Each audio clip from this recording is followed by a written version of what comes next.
Eluru medical కళాశాలలో ranking కలకలం రేపుతోంది. సీనియర్లకు జూనియర్లకు మధ్య మనస్పర్ధలు కొట్టుకునేంత వరకు దారితీశాయని సమాచారం. రెండో సంవత్సరం విద్యార్థులు హాస్టల్ బయట అర్ధరాత్రి నిరసన తెలపడంతో పోలీసులు రంగప్రవేశం చేశారు. మెడికల్ కాలేజీలో ఉన్న యాంటీ ర్యాగింగ్ కమిటీ పూర్తి స్థాయిలో విచారణ చేస్తోందని, పోలీసు దర్యాప్తు కొనసాగుతుందంటున్న ఏలూరు 2 టౌన్ సిఐ అశోక్ కుమార్తో మా ప్రతినిధి Shivasagar face to face. Eluru medical కాలేజీలో ర్యాగింగ్ కలకలం రేపుతుంది. అసలు ఏం జరిగింది? అర్ధరాత్రి స్టూడెంట్స్ ఒకరి మీద ఒకరు దాడులు చేసుకోవడం కానీ హాస్టల్ బయట నిరసన తెలుపుతూ దీంట్లో పోలీసులు రంగప్రవేశం చేశారు. ఏలూరు 2 టౌన్ సిఐ అశోక్ కుమార్ ప్రస్తుతానికి దర్యాప్తు చేస్తున్నారు. మనతో సిఐ ఉన్నారు. సరే, ఏంటి అసలు అర్ధరాత్రి ఏం జరిగింది? కుర్రోళ్ళంతా బయటకు వచ్చి అరుపులు కేకలు మీకేదో చెప్తున్నారు. అసలు ఏం జరిగింది? వాళ్ళు ఏం చెప్పారు? సార్, డిసెంబర్ 12వ తారీఖున ఈ మెడికల్ స్టూడెంట్స్ ఫ్రెషర్స్ డే చేసుకోవడానికి ఏర్పాట్లు చేసుకుంటున్నారు. సో దానికి సంబంధించి ఏకాభిప్రాయం కుదరడంలో ఇరు వర్గాల మధ్య గొడవ జరిగింది. గొడవ ఏమీ లేదు. మేము సెకండ్ ఇయర్, మేము థర్డ్ ఇయర్. యాక్చువల్లీ జనరల్గా థర్డ్ ఇయర్ వాళ్ళు చేయాలట దీనికి సంబంధించి. అయితే సెకండ్ ఇయర్ వాళ్ళు ఏంటంటే మేము పార్టిసిపేట్ చేయము, మాకు కొన్ని డిమాండ్స్ ఉన్నాయని చెప్పి వాళ్ళ డిమాండ్స్ పెట్టారు. సో చిన్నపిల్లల మనస్తత్వంతో ఇరు వర్గాలు కూడా అక్కడ ఏకాభిప్రాయం కుదరక ఒకరొకరు కేకలు వేసుకుని తోసుకోవడం జరిగింది. సరే, ఏంటి మరి ర్యాగింగ్ అని చెప్తున్నారు? మేము ఇక్కడ కాలేజీ కమిటీలు చెప్పినా పట్టించుకోలేదని నిన్న కొద్దిగా ఆడియో సంభాషణ ద్వారా తెలిసింది. ఏంటి అట్లాంటిది ఏమైనా జరిగింది? సో అట్లాంటిది అయితే జరిగిందన్నది అయితే మా దృష్టికి రాలేదు. ఈ మెడికల్ కాలేజీకి సంబంధించి ర్యాగింగ్ కమిటీ ఉంటుంది. సో ఆ ర్యాగింగ్ కమిటీని కూడా విచారించిన తర్వాత వాళ్ళకేమన్నా దీని మీద కంప్లైంట్స్ వచ్చినాయా, రాతపూర్వకంగా కానీ లేకపోతే ఓరల్గా కానీ వచ్చినట్టయితే ఖచ్చితంగా ఆ కోణంలో కూడా దర్యాప్తు చేస్తాం. సార్, ఏంటి మరి సెకండ్ ఇయర్ స్టూడెంట్స్ కొంతమంది మీతో మాట్లాడేటప్పుడు గాయాలు చూపించి ఇట్లా కొట్టారు, ఇట్లా ఏంటి మరి అదేమన్నా తోపులాట్లయితే ఏంటి, దాన్ని ఎట్లా చూడాలంటారు? అదే ఇరు వర్గాలు జనరల్గా జరిగి గొడవే. ఇద్దరు కూర్చున్నప్పుడు ఒకరొకరు తోసుకున్నారు, ఒకరికొకరు చేతి గాయాలు చేయి గోలు తెగినట్టున్నాయి. సో దాని మీద ఆల్రెడీ మేము కంప్లైంట్ తీసుకుంటాం.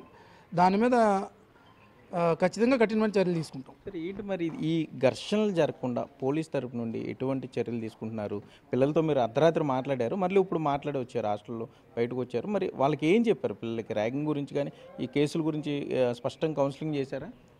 కౌన్సిలింగ్ చేయడం జరిగింది. ప్రైమరీ కౌన్సిలింగే. పూర్తి స్థాయి కౌన్సిలింగ్ అనేది ఒకసారి మా పై అధికారులతో మాట్లాడి ర్యాగింగ్ కమిటీని కూర్చోబెట్టి, అలాగే ఇతర కమిటీలను కూడా కూర్చోబెట్టి మన మెడికల్ కాలేజీ ప్రిన్సిపల్ గారి ఆధ్వర్యంలో వాళ్ళకి మేజర్ కౌన్సిలింగ్ ఇవ్వడం జరుగుతుంది. ఆల్రెడీ సుమారు ఒక 10 days బ్యాక్ మా ఎస్డిపిఓ గారు కూడా వీళ్ళకి అందరికీ ఒక కౌన్సిలింగ్ ఇవ్వడం జరిగింది. ఏదైనా ర్యాగింగ్కి సంబంధించి ఏదైనా ఇన్ఫర్మేషన్ ఉంటే ఖచ్చితంగా ఇవ్వమని. ఇప్పుడు దాకా అయితే మా పోలీసులకు డైరెక్ట్గా ఎటువంటి ఇన్ఫర్మేషన్ లేదు దానికి సంబంధించి.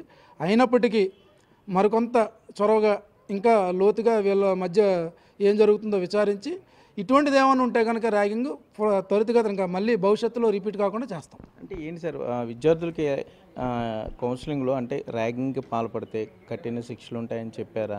వారికి సంబంధించి అంటే ఇప్పుడు చదువుకుంటూ ఉంటారు, మరి ఫిర్యాదు తీసుకున్నారా? వారి మీద కేసులు నమోదు చేసే అవకాశం ఏమైనా ఉంటుందా? పూర్తి స్థాయి దర్యాప్తు చేసిన తర్వాత ఖచ్చితంగా ఒకవేళ కాగ్నిజిబుల్ ఉంటే కనుక ఖచ్చితంగా కేసు కడతాము, దర్యాప్తు చేస్తాము.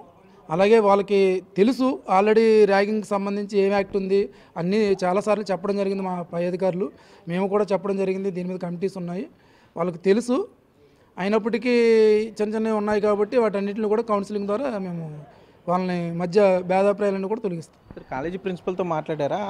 మేడం ఏం చెప్తున్నారు? ఏ రకమైన చర్యలు తీసుకుంటామని చెప్తున్నారు ఈ పిల్లల మధ్య మరలా ఘర్షణలు పునరావృతం కాకుండా? లేదు, కాలేజీ ప్రిన్సిపల్ గారితో ఇంకా మాట్లాడలేదు. నైట్ అర్ధరాత్రి జరిగింది కాబట్టి మార్నింగ్ వీళ్ళతో మాట్లాడడం జరిగింది. ఈవినింగ్లో దర్యాప్తు మొత్తం పూర్తి చేసి కాలేజీ ప్రిన్సిపల్ గారిని కూడా అడిగి అసలు ఏం జరుగుతుందో మొత్తం లోతైన విచారణ చేసిన తర్వాత ఇటువంటి మళ్ళీ తిరిగి పునరావృతం కాకుండా మెడికల్ కాలేజీలో అన్ని ఏర్పాట్లు చేయడం జరుగుతుంది. సార్, కాలేజీ హాస్టల్లో ఘర్షణ జరిగింది అనుకుందాం, మరి పోలీసులకి ఎవరు ఇంటిమేట్ చేశారు? మీరు నిన్న వచ్చి సుమారు గంటన్నర పాటు పిల్లలతో మాట్లాడి చెప్పారు అంటే ఎట్లా, మరి మీకు ఎలా తెలిసింది? మరి ఎవరు సమాచారం ఇచ్చారు? సార్, మాకు ఇక్కడ ఓపీ ఉంటుంది, హాస్పిటల్ అవుట్ పోస్ట్ ఉంటుంది. ఇది మెడికల్ కాలేజీకి సంబంధించి టోటల్ ఓవరాల్గా ఇక్కడ ఒక ఎస్ఐ గారు, 2 హెడ్ కానిస్టేబుల్ ఉంటారు. ఇక్కడ ఏదన్నా జరిగితే కనుక ఐదర్ ర్యాగింగో లేకపోతే మరి ఏదన్నా చిన్న గొడవలు జరిగినా లేకపోతే ఎవరన్నా అనాథరైజ్డ్ పర్సన్స్ వచ్చి గొడవ పడినా మాకు ఇమీడియట్గా తెలియపరుస్తారు. అది వాళ్ళ ప్రైమరీ డ్యూటీ.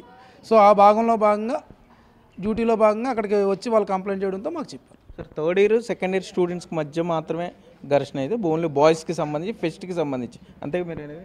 ఎస్, అదే వాళ్ళకి మధ్య థర్డ్ ఇయర్కి సెకండ్ ఇయర్కి మధ్య. ఫస్ట్ ఇయర్ నుంచి అయితే ఎటువంటి కంప్లైంట్స్ ఏం రాలేదు ర్యాగింగ్కి సంబంధించి.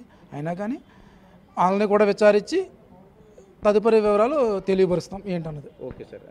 మొత్తమే చూసుకుంటే ఏలూరు మెడికల్ కాలేజీకి సంబంధించి థర్డ్ ఇయర్ సెకండ్ ఇయర్ విద్యార్థుల మధ్య కొంత మనస్పర్ధలు ఉన్నాయి. అవి కొద్దిగా పెరిగి రాత్రి తోపులాట చోటు చేసుకుంది. పెద్ద ఘర్షణ ఏం కాదు, ర్యాగింగ్ కాదు, కానీ పూర్తి స్థాయిలో విచారణ చేస్తాం. ఇటు థర్డ్ ఇయర్ స్టూడెంట్స్తో మెడికల్ స్టూడెంట్స్తో మాట్లాడుతాం, సెకండ్ ఇయర్ మెడికల్ స్టూడెంట్స్తో మొత్తం మాట్లాడిన తర్వాత పూర్తి నివేదిక ఉన్నతాధికారులకు ఇస్తామంటున్నారు. అట్లాగే ఏలూరు మెడికల్ కాలేజీకి సంబంధించి ఉన్నతాధికారులతో మాట్లాడి కమిటీలకు సంబంధించి ఫిర్యాదులు గతంలో అందాయా, వాటి మీద ఎటువంటి చర్యలు తీసుకున్నారు అనే దాని మీద కూడా పూర్తి స్థాయిలో దర్యాప్తు చేస్తామని ఏలూరు 2 టౌన్ సిఐ అశోక్ కుమార్ చెప్పే పరిస్థితులు అయితే ఇక్కడ ఉన్నాయి. కెమెరామెన్ భాగ్యరాజ్తో సాగర్, బిగ్ టీవీ.